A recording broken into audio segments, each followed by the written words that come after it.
Good evening from Washington. I'm Larry O'Connor, and we woke up today with news of the surprise visit of Joe Biden in Kiev, Ukraine, where he walked through the center public square with President Zelensky among air raid sirens. Joining us right now to discuss this and other aspects of the Biden administration's foreign policy is Michael Rubin. He's a senior fellow at American Enterprise Institute. Hello, Michael. Hi, Larry. Good to be with you. Well, this was a surprise, but kind of not. We knew that Poland was on the agenda for President Biden this week, and a lot of people were speculating whether he would make the side trip to Kiev.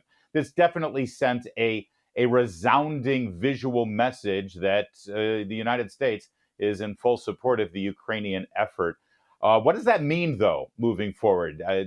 Anthony Blinken this weekend was asked, how long will this process take? And he said, as long as it has to take.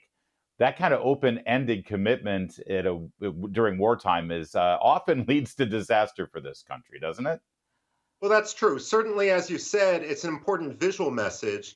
But what we need is a sign that the Biden administration's Ukraine policy is thought out and that its actual substance is going to match that visual message.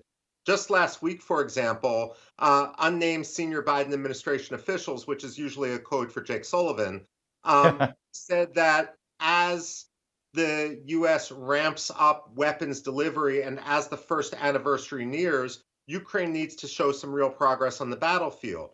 There's a downside to a statement like that, that perhaps that Ukraine, if it doesn't make as much progress, is the United States then going to cut off support? It's that sort of clumsy statement that continues to create a question of doubt over the strength of the commitment of the Biden administration to this Ukraine enterprise. And can you give me, from your perspective, where things are right now on the ground in Ukraine? As you say, we're reaching the 1 year mark. And it seems like anytime someone here domestically or some of our allies in Western Europe suggests that perhaps we need to enter some kind of peace talks or negotiations or use diplomatic efforts to figure out a resolution to this, you're accused of being on the side of Vladimir Putin and you want to just give land to Vladimir Putin to reward him for rolling his tanks in. Is there no room for any sort of peace negotiation at this point? Well, certainly there's going to be room for peace negotiation, but I have to admittedly say that I'm on the more hawkish side when it comes to Ukraine. What I worry about is the sincerity of Vladimir Putin right now.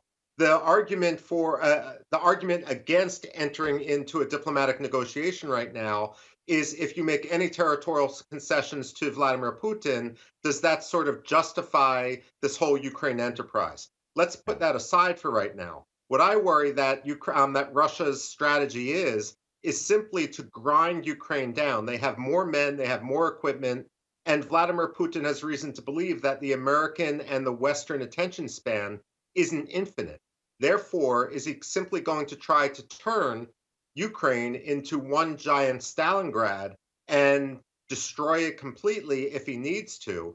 Is Hmm. he so invested that he can't simply withdraw or make any compromise without actually losing his position? That's what worries me right now, that he's backed himself into a corner from which even diplomacy isn't going to allow him to extricate himself. Well, and that's why this visual show of support from President Biden certainly emboldens, I would think, the Ukrainian military and our other allies in support of the Ukrainian effort. The other grave concern, though, is the other visual, Vladimir Putin with Xi Jinping.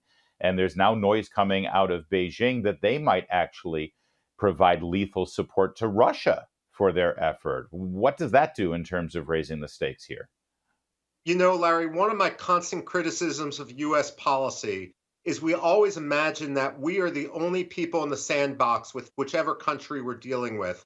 We don't Hmm. fully understand the multilateralism, the globalization, if you will, of evil. And so we're in a situation that whenever you have a war, an international conflict, it can easily slide into an international proxy conflict. The question, of course, is the problem that Russia is facing right now simply because they don't have enough equipment, or is it because they're so poorly trained? I suspect that the issue is the latter. And if that's the case, if they don't have the morale, if they're just so fundamentally corrupt, no matter what China throws at them in terms of equipment, they're not going to be able to defeat Ukraine like they expected to, let's face it, in 2 weeks just a year ago. Hmm.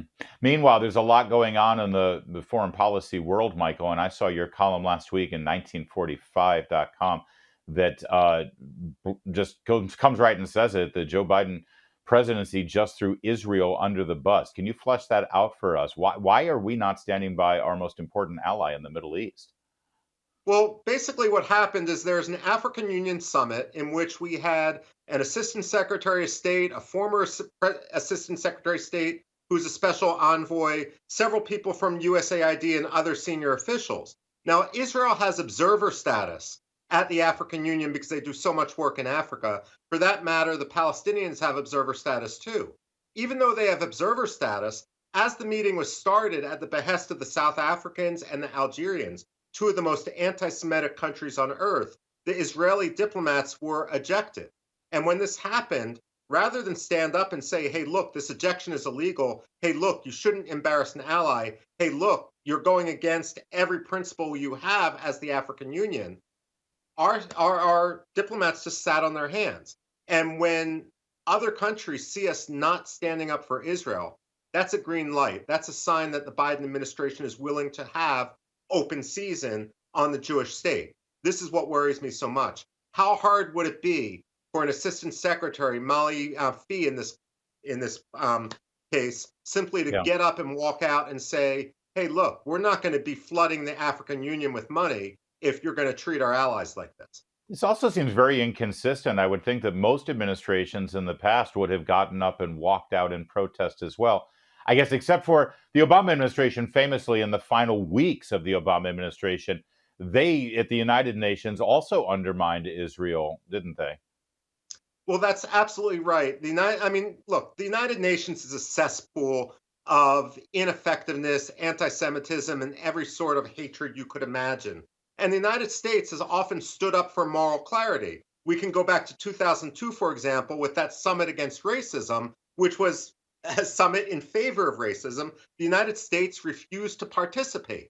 Well, in this case, at the tail end of the Biden administration, they changed the traditional formula which the United States had, protecting Israel against these over the top Security Council resolutions, authored by countries like Iran, Libya, Syria, and we threw Israel under the bus. Secretary John Kerry was all smug about it. Now, many Biden administration officials, Jake Sullivan, his deputy John Feiner, Tony Blinken, the Secretary of State, his deputy Wendy Sherman, were all alumni of this. It's hard to believe that they, with all the experience they had, didn't know exactly what they were doing. And again, the world is watching. What happens in Addis Ababa, the capital of Ethiopia where the African Union is, doesn't stay there. This is the most anti-Israel administration we've had, perhaps since Barack Obama or Dwight Eisenhower. Either way, it's not a competition we should want to be in.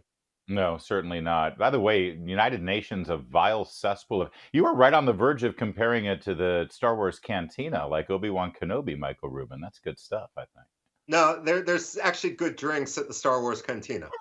There you go. Michael Rubin, Senior Fellow at American Enterprise Institute. Thanks for joining us. Biden in Ukraine, but throwing Israel under the bus.